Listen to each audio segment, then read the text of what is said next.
আগামীকাল ছিল আমার বার্থডে। এটা বার্থডে সকালে আমি ঘুম থেকে উঠে একটু ফোন নিয়ে ব্লগ করা স্টার্ট করলাম। সকালে উঠে বন্ধুর কাছ থেকে বার্থডে উইশ পেয়েছি, একটা ছবি দেখেছি, সেটা দেখে মনটা অনেক হ্যাপি হয়ে গেছিলো।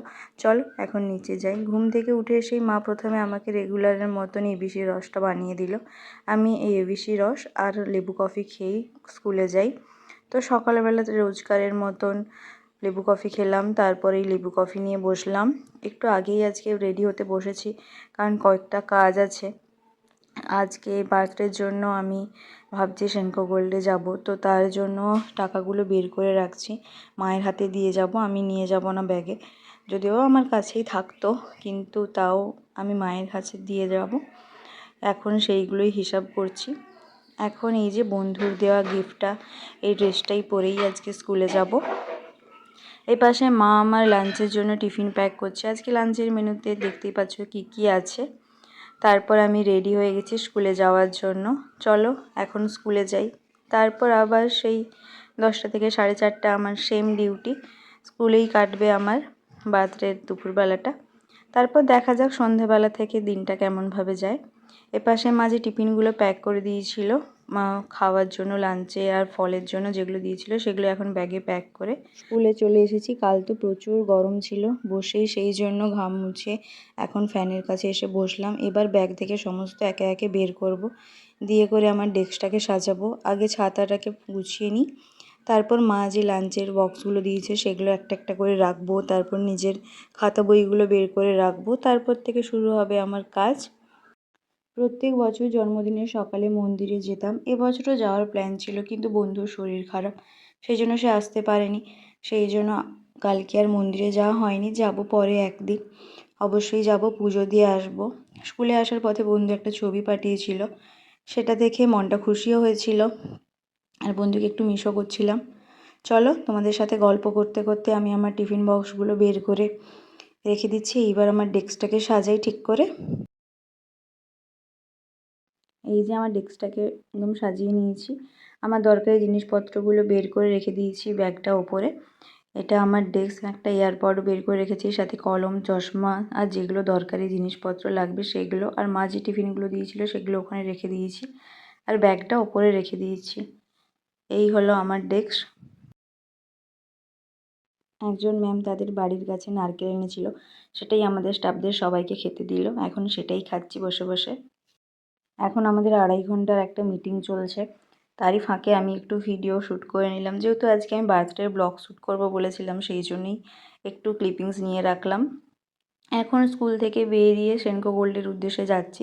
সেনকো গোল্ড থেকে কল করেছিল আমার বার্থডের জন্য, ওখানে আজকে আসতে বলেছিল। আর তোমরা জানো কি না জানি না, বার্থডের দিন শপিং করলে 25% ছাড় পাওয়া যায় মেকিং চার্জের ওপরে।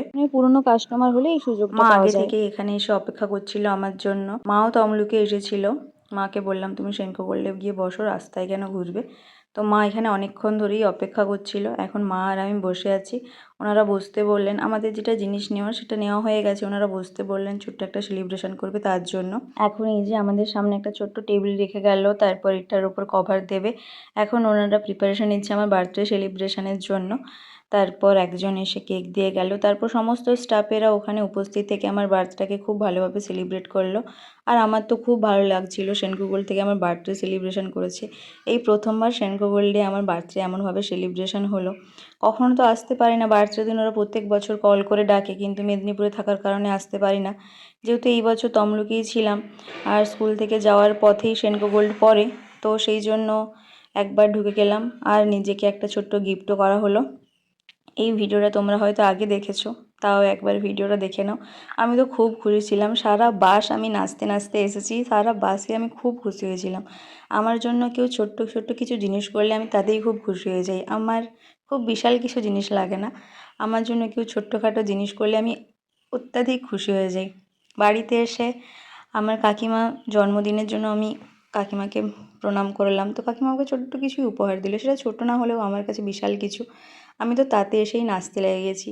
কখনো কাউকে কিছু না চেয়ে যখন অনেক কিছু পাওয়া যায়, তখন তো আমি খুব খুশি হয়েছি। আমি কাল সারা রাত সারা সন্ধে নেচেছি, প্রচুর নেচেছি আমি সারা সন্ধে। সবাইকে ডেকে ডেকে বলেছি আমাকে সেনকো গোল্ড বার্থডে উইশ করেছে, আমাকে সেলিব্রেট করেছে, আমাকে কেক দিয়েছে।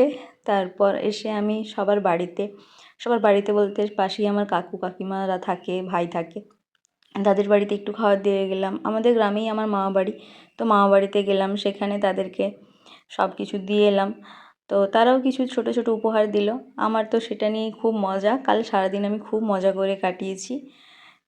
তো এখন মায়ের সাথে কেকটা নিয়ে বাড়ি যাচ্ছি। সেনকো গোল্ড থেকে যে কেকটা সেলিব্রেট করেছিল সেই কেকটাই আমাদেরকে প্যাক করে দিয়েছে, কিছু বাকিটা ওখানে যতটা কাটা হয়েছে বাদ বাকিটা, আর সাথে গিফটটাও নিয়ে এসেছি। এখন বাড়িতে পৌঁছে এসে দেখছি মা কী কী রান্না করেছে। মায়ের পক্ষে খুব বেশি রান্না করা সম্ভব না, আমি জানি। মায়ের কাছ থেকে আমি কখনোই তেমন করে বলি না যে আমাকে আহামরি রান্না করে খাওয়াও, কারণ মায়ের স্কুল থাকে, বাবাও ডিউটি চলে যায়, মায়ের পক্ষে সম্ভব হয় না অনেক কিছু রান্না করার।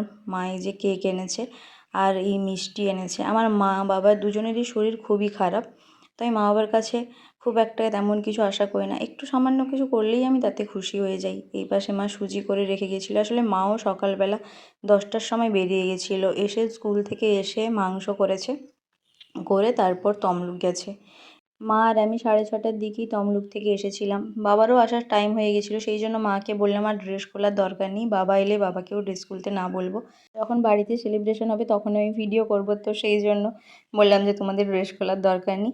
এটা সেনকো গোল্ড থেকে আমাকে যে কাপটা দিয়েছে আমি সেটাই তোমাদের সাথে শেয়ার করছি। এটাই আমাকে সেনকো গোল্ড থেকে দিয়েছে, সেনকো গোল্ডের লোগো করা একটা কফি কাপ।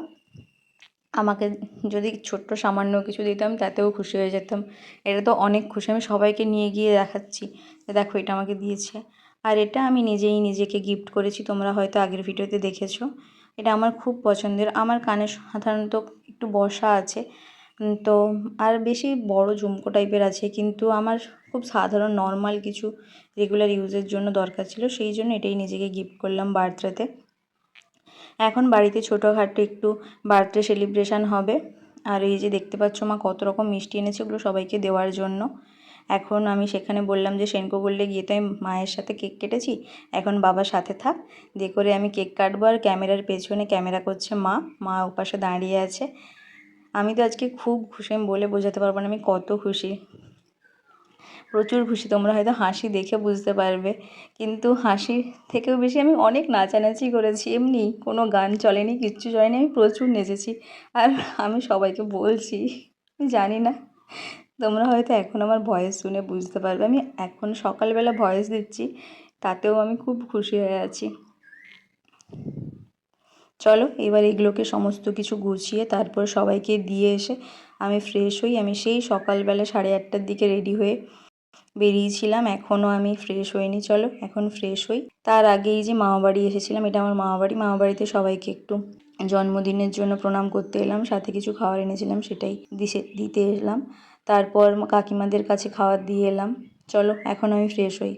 আমি ফ্রেশ হয়ে উঠে বাবা ডাব জল কেটে রেখেছিল, এটা ফ্রিজেই রাখা ছিল, এখন আমি সেটাই খাচ্ছি। প্রত্যেকদিন স্কুল থেকে এসে আমি ডাব জলটা খাই, কিন্তু আজ তো খেতে খেতে 7টা 7:30 বেজে গেছে। তারপর মা বাবার সাথে রাতে ডিনার করতে বসলাম। এই ছিল আমার বার্থডে সারাদিনটা। তোমাদের আমার বার্থডে সারাদিন কেমন লাগলো কমেন্ট করে জানিও। ভিডিওটা ভালো লাগলে একটা লাইক করো, আর প্লিজ আমার চ্যানেলটাকে সাবস্ক্রাইব করে দিও আমার বার্থডে গিফট হিসেবে। Thank you, tata.